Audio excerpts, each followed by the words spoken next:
सबसे पहले तो मैं ये कहना चाहूँगा कि भाजपा अनुशासित पार्टी है और हम कतई कोई अपशब्द किसी को नहीं बोलना चाहते हैं, लेकिन जब इन्होंने सिलेंडर सिंड्रेला स्मृति जी को कहा तो वांडरिंग वुमेन से ये पूछा जाए, वांडरिंग मतलब जो एक पार्टी से दूसरी पार्टी में, एक जगह से दूसरी जगह पर, उसका मतलब वांडरिंग। तो वांडरिंग वुमेन से ये पूछा जाए अगर कि आपने अपनी कितनी पार्टियां बदली, आप पहले ये बताइए कि आपका स्टैंड स्पष्ट कीजिए, आप क्या किस पार्टी से हैं। उसके बाद आप ये बताइए कि आपने हमारे अग्निवीर जो जवान हैं उनको आप लड़कों को भड़का रही हैं, कांग्रेस में शामिल करने की आप कोशिश कर रही हैं। आप खुद तो बताइए, आप तो कल को पार्टी छोड़ दोगी, उनका बच्चों का भविष्य का क्या? उनके पास तो कोई नेता भी नहीं रहेगा, कोई नीति भी नहीं रहेगी। आप कल पार्टी बदल लेंगे, बच्चे कांग्रेस में आप उनको भर्ती कर रहे हैं। अग्निवीरों के लिए आप बोल रहे हैं कि हम बंदूकें थमा देंगे 17 साल के बच्चे के हाथ में। तो बंदूकें थमाना जो है, आपको शायद ये पता नहीं है कि सिंगापुर और इजराइल जैसे देशों में 2 साल की नेशनल सर्विस अनिवार्य है। वहाँ तो हर घर से बच्चा देश के लिए जाता है सेना में, और ये अनिवार्य है। तो हम तो 4 साल में बच्चे को 11,71,000 भी मिलेगा ना, उसके बंदूकें थमाएंगे, और 30,000 की सैलरी भी मिलेगी पहले साल में, चौथे में 40,000 हो जाएगी। तो बच्चों को हम एक जॉब भी दे रहे हैं, और ज़रूरी नहीं है मैडम कि 150 ये जो है बच्चों को हम सिर्फ बंदूकें थमाएंगे, माफ़ी चाहूँगा, तो बंदूकें नहीं थमाएंगे। उनके 150 ऐसे डिपार्टमेंट्स हैं जहाँ पर, जैसे ट्रांसपोर्टेशन हो गया, फौज में कुकिंग का होता है, रिपेयर मेंटेनेंस का होता है, तो ऐसे भी डिपार्टमेंट में बच्चा जा सकता है। दूसरा, आपने सेब के मूल्य पे प्रश्न चिन्ह खड़ा किया था।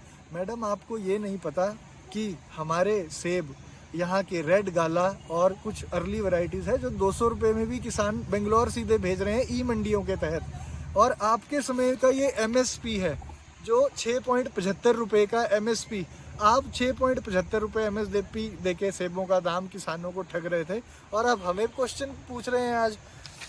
इसके अलावा आपने एक क्वेश्चन और पूछा कि 300 यूनिट, आपने कहा कि आप 300 घोषणा पत्र में 300 यूनिट देंगे। तो मैडम, इतना झूठ बोलना देवभूमि में आकर, जिन स्टेटों में आपकी सरकार है, जैसे राजस्थान में, ये राजस्थान का बिल है, वहाँ तो आप 50 यूनिट तक फ्री नहीं दे पा रहे अच्छे से ढंग से, आप बात करते हैं 300 यूनिट की। क्या रोड मैप है आपका? ये बिल है राजस्थान के उपभोक्ताओं का, तो आप ये देखिए, यहाँ कोई भी 300 यूनिट फ्री नहीं है। ये झूठ बोल रहे हैं, सिर्फ चुनावी जुमले कर रहे हैं आके कि क्या इनका रोड मैप है, कैसे ये 300 यूनिट देंगे जहाँ स्टेटों में इनकी सरकार है, वहाँ तो ये 50 यूनिट भी नहीं दे पा रहे फ्री। इसके बाद फिर इन्होंने एक और चीज़ कही थी, भ्रष्टाचार। इनके नेता खुद भ्रष्टाचार में एकदम उनको बेल पे वो बाहर हैं, सारे नेता इनके है ना, जो इनका शीर्ष नेतृत्व बेल पे बाहर है। तो ये ऐसे प्रश्न चिन्ह खड़े कर रहे हैं। हमारे मंत्री जी से पूछते हैं मंत्रालय क्यों ले लिए।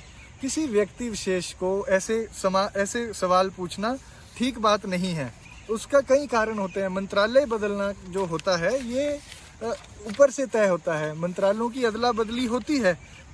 आप बताइए, आप अपना स्टैंड बताइए मोहतरमा, कि आपको जब आप दिल्ली में जब आप विधायक से आप वापस कांग्रेस की पार्टी में आई, तो आपको दिल्ली में क्यों उन्होंने निष्कासित किया था? क्या आप बैट और क्रिकेट बैट और सामान लेके गुंडों को इकट्ठा करके आप कश्मीरी गेट में गई थी? तो ऐसे प्रश्न चिन्ह हम भी आप पर खड़े कर सकते हैं जी। OPS के बारे में भी आपने प्रश्न चिन्ह खड़ा किया। आप ये बताइए, आप कर्मचारियों को गुमराह क्यों करने पे आज चुनाव के समय में लगे हुए हैं?